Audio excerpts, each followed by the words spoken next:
Muy buenos días, alumnos. El que les habla es el profesor Donald Suárez. El tema que vamos a tratar el día de hoy en esta clase es acerca del posmodernismo. Ya en la clase anterior hemos hablado del modernismo, donde que nos da una clara idea del pensamiento que tenía el hombre. Sabemos también que ya el modernismo abarca la parte conceptual de un futurismo, teniendo en cuenta que el avance de las industrias, la invención de la imprenta se llevó a cabo en esta época, dando un lugar de avance para la época del modernismo. Muy bien, ahora tenemos pues el posmodernismo. El posmodernismo ya peruano, para la decadencia del siglo XX, el modernismo estaba desgastado para los escritores peruanos. Aparece como respuesta a la fatiga del modernismo, a pesar de plenitud y anticipa el vanguardismo.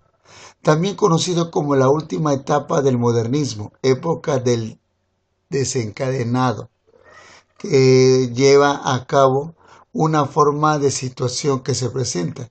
Este término designa generalmente a un amplio número de movimientos artísticos, culturales, filosóficos del siglo XX.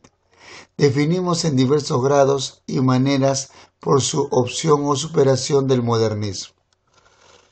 Surge como un movimiento contrario a la generación arielista que dio en el modernismo, como una forma de situación diferente a la época del modernismo, ya que se tenía en cuenta que los literatos de esta época tenían otra visión mucho más amplia que lo que se tenía en la época del modernismo.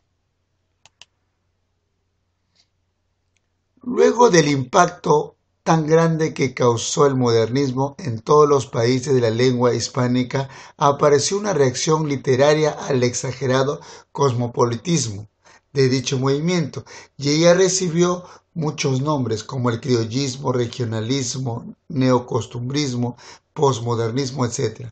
De esta etapa y por su función con sus propuestas ideológicas o maneras de pensar diferente, de que se desprende una tendencia llamada arialismo.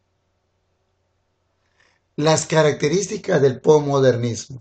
Dentro de las características tenemos en el posmodernismo que el hombre era de espíritu renovador, ya no de espíritu alegre, como lo encontramos en la época del Renacimiento, ¿no? Aquí ya vemos un hombre de espíritu renovador, de querer tener nuevas ideas o pensamientos para poder salir adelante.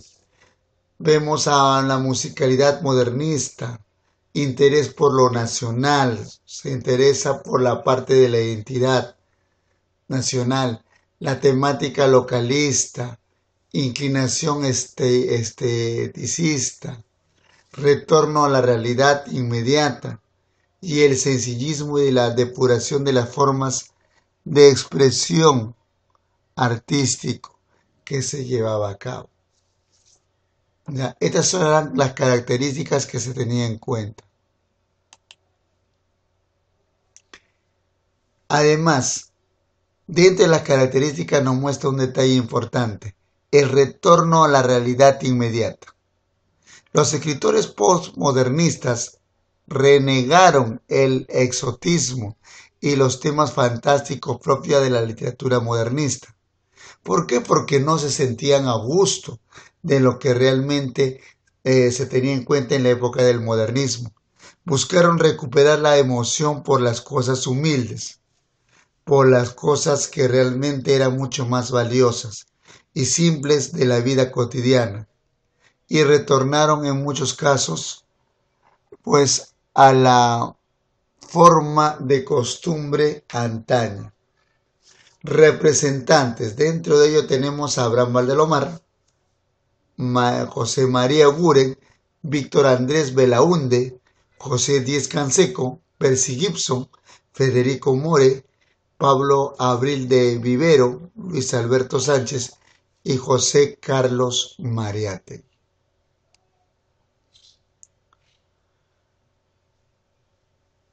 En esta época surge un grupo llamado el Colonida.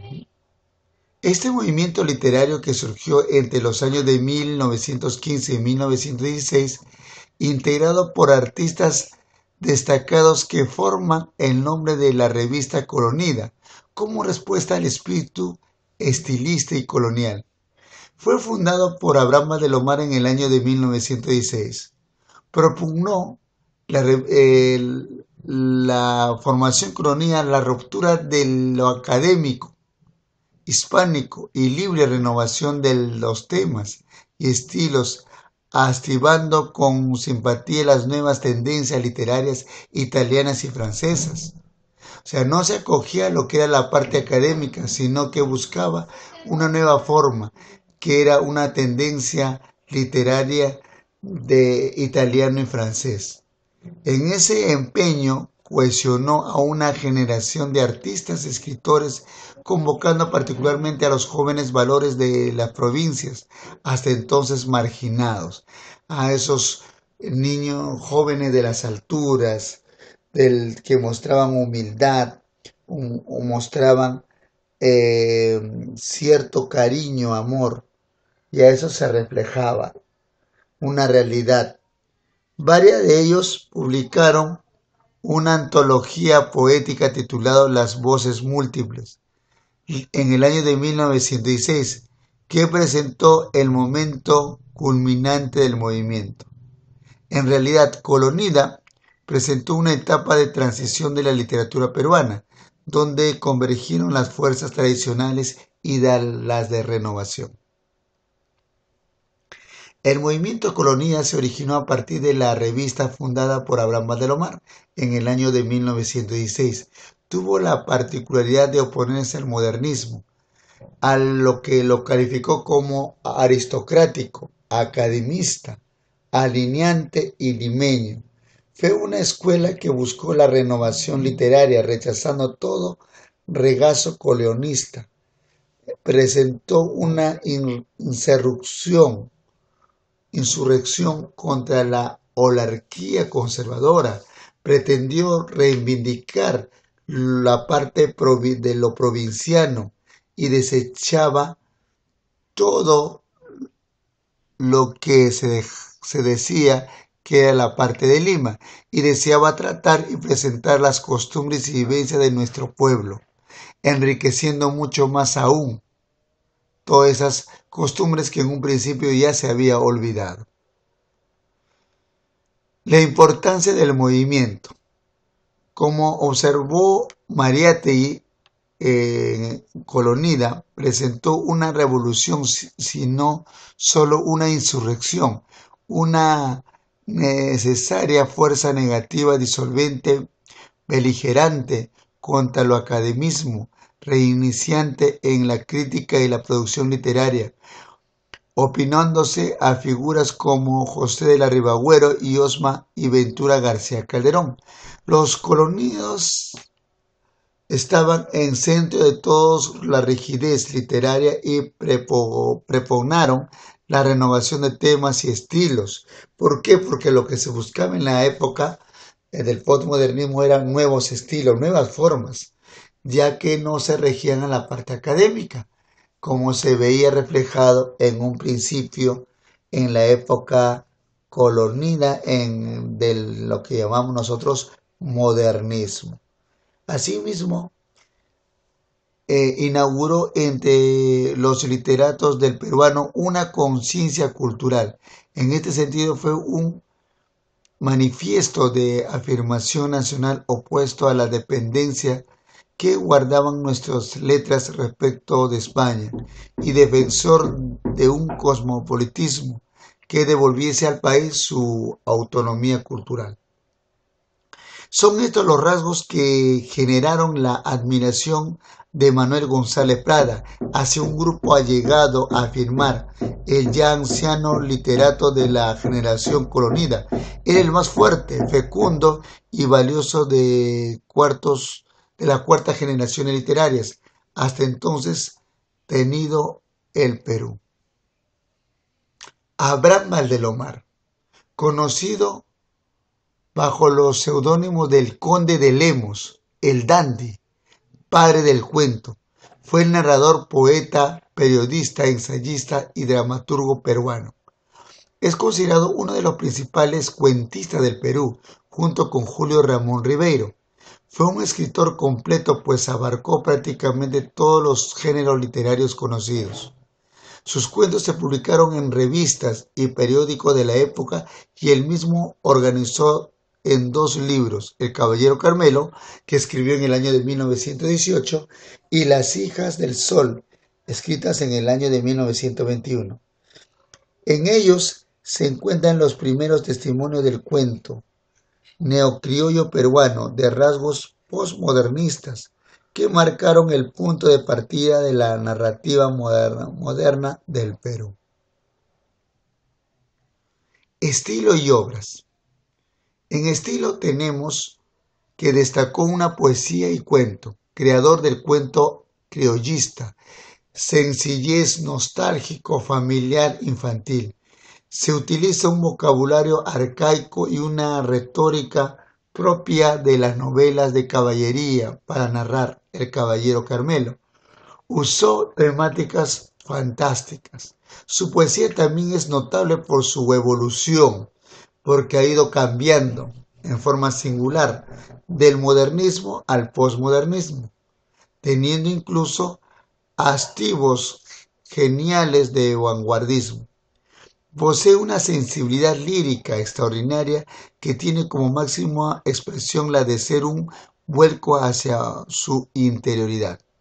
En las obras tenemos El Caballero Carmelo, escrita en el año de 1918, El vuelo de los cóndores, Evaristo el Sauce que murió de amor, Los hijos del sol, 1921, La ciudad muerta, 1911, La ciudad de los tísicos, 1911.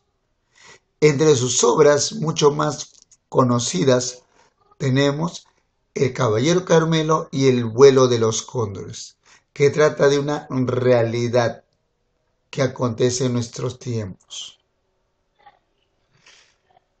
El Caballero Carmelo. El árbol había crecido y se mecía armoniosamente con la brisa marina. Tocóle mi hermano, limpió cariñosamente las hojas que le rozaban la cara y luego volvimos al comedor. Sobre la mesa estaba el aflojaz y resobante. Sacaba él uno a uno los objetos que traía y los iba entregando a cada uno de nosotros. Qué cosas tan ricas, por donde había viajado, quesos frescos y blancos envueltos por la cintura con paja de cebada de la quebrada de Humay, chancacas hechas con cocos, con nueces, maní y almendras, frijoles colados en sus redondas, calabacitas pintadas encima en un rectángulo de su propio dulce, que indicaba la tapa de chincha baja, bizcochuelos con sus cajas de papel, de yema de huevo y harina, papas leves, esponjosos, amarillos y dulces, santitos de piedra de Huamanga, tallados en la feria serrana, cajas de manjar blanco, tejas rellenas y una traba de gallo con los colores blanco y rojo. Todos recibíamos el obsequio y él iba descendiendo al entregárnoslo. Para mamá, para Rosa, para Jesús, para Héctor y para papá. Le interrogamos cuando terminó. Nada. ¿Cómo que nada? ¿Para papá? Sonrió el amado, llamó al sirviente y le dijo, el Carmelo. A poco volvió este con una jaula y sacó de ella un gallo, que libre estiró sus cansados miembros, agitó las alas y cantó extraordinariamente. ¡Cocorococó! Para papá, dijo mi hermano.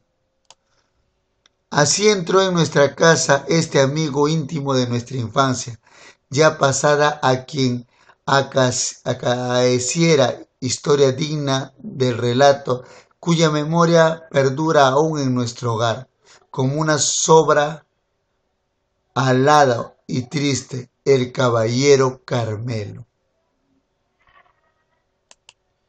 Vamos a tener en cuenta que también nos relata un poema de la cual nosotros hacemos mención de lo que mayormente escribió en base a su vida, la cual él lo vivió en carne propia, Abraham Valdelomar.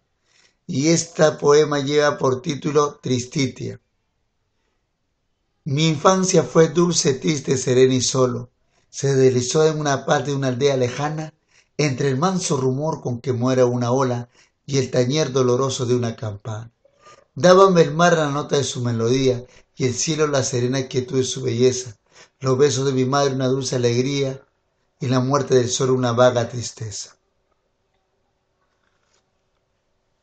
En la mañana azul al despertar sentía el canto de las olas como una melodía y luego el soplo denso perfumado del mar, y lo que él me dijera aún en mi alma persiste. Mi padre era callado y mi madre era triste, y la alegría nadie me lo supo enseñar.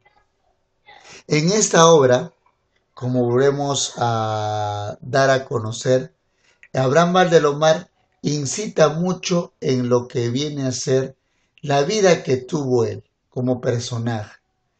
Él no conoció la alegría. ¿Por qué? Porque desde pequeño sus padres no lo educaron con ese amor allegado mucho más profundo de sentir, y prácticamente la vida se le tornó en silencio, sin tener una sonrisa en su rostro, porque su padre era serio y su madre era callada, y él la alegría nadie le supo enseñar. Entonces tuvo una vida mucho más dura, una vida que trascendió lleno de falta de alegría, falta de armonía en su propio hogar de Abraham Valdelomar. Luego tenemos el hermano ausente en la cena de Pascual. La misma mesa antigua y holgada de nogal, y sobre ella la misma blancura del mantel, y en los cuadros de casa de anónimo pincel, y la oscura alacena, todo está igual.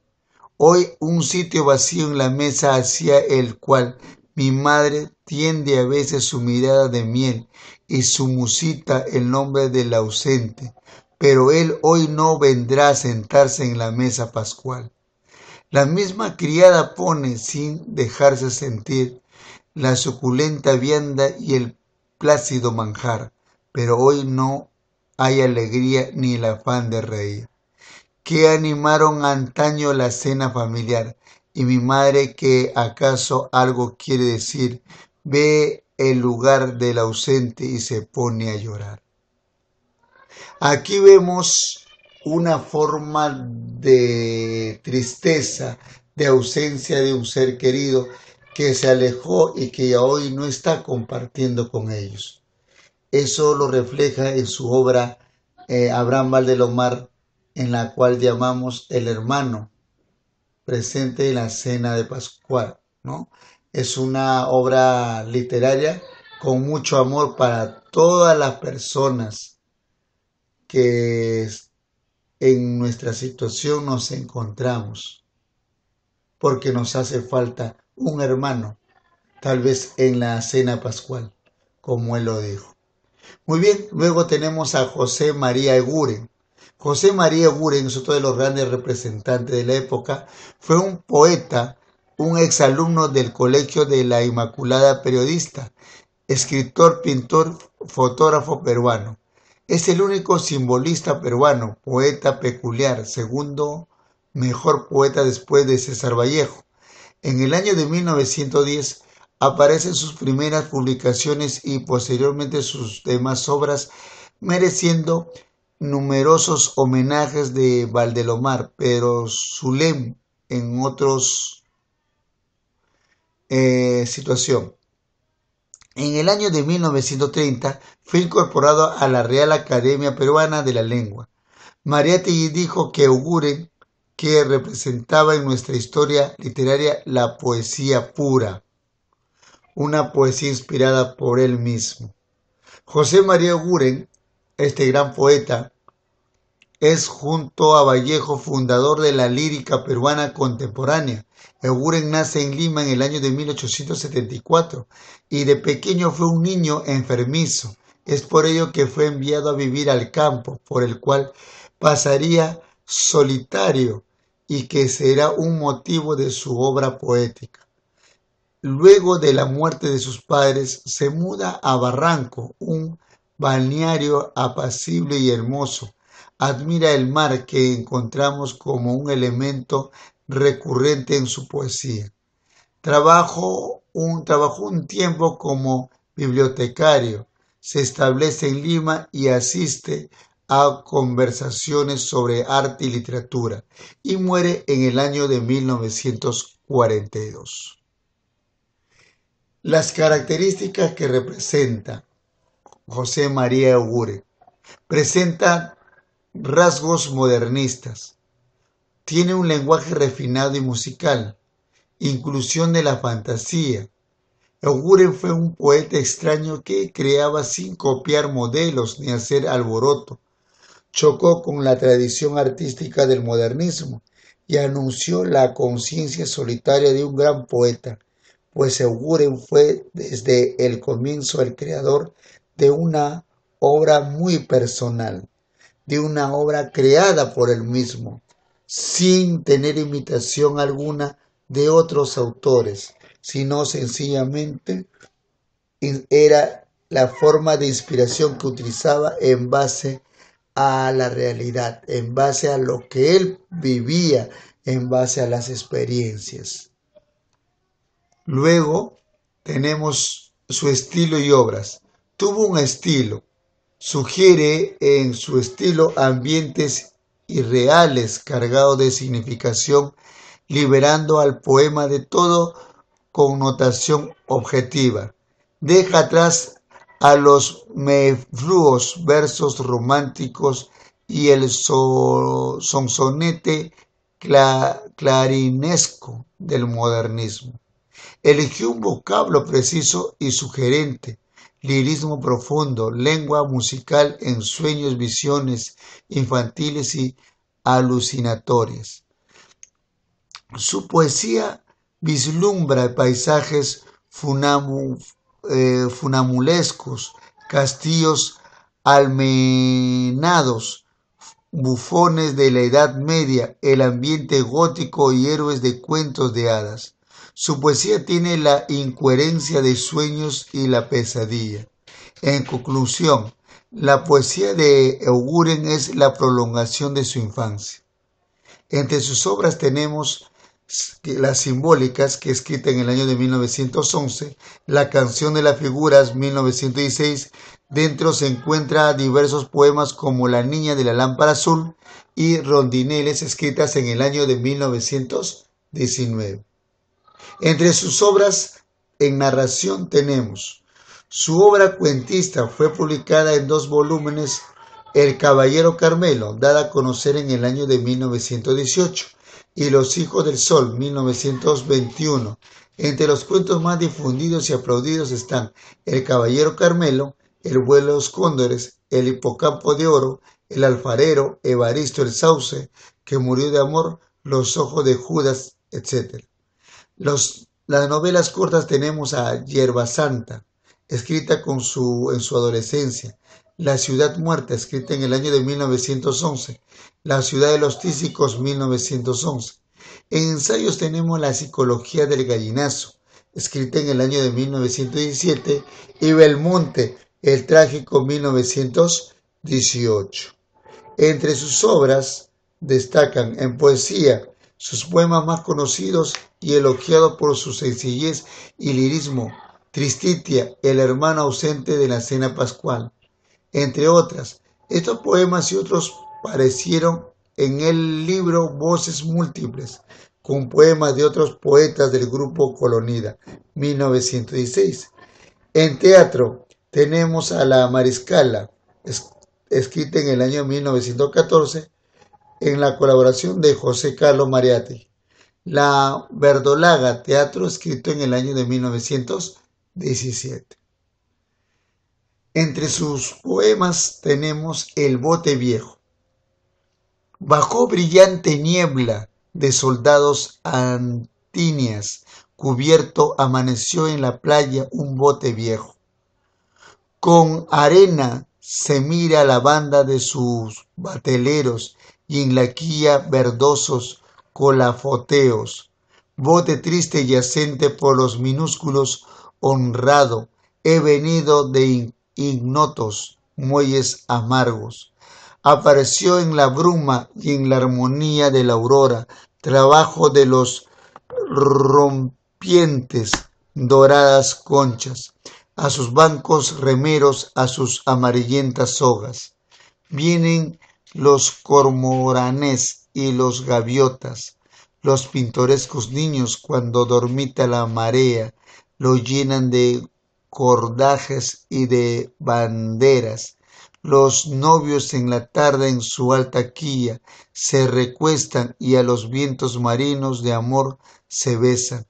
Mas el bote ruinoso de la arena del estuario ansia los distantes muelles dorados. Y en la profunda noche, en fino tumbo, abrillantando, partió el bote muriente a los puertos lejanos. Luego tenemos esta obra trascendental que fue mucho más conocido en su época, La niña de la lámpara azul. En el pasadizo nebuloso, cual mágico sueño de Estambul, su perfil presenta destellos, la niña de la lámpara azul. Ágil y risueña, se insinúa y su llama seductora brilla, y tiembla en su cabello la garúa de la playa de la maravilla. Con voz infantil y melodiosa en fresco aroma de abedul, habla de una vida milagrosa, la niña de la lámpara azul. Con cálidos ojos de dulzura y besos de amor matutino, me ofrece la bella criatura un mágico y celeste camino. De encantación en un derrote, enciende leda, vaporoso tul, y me guía a través de la noche, la niña de la lámpara azul.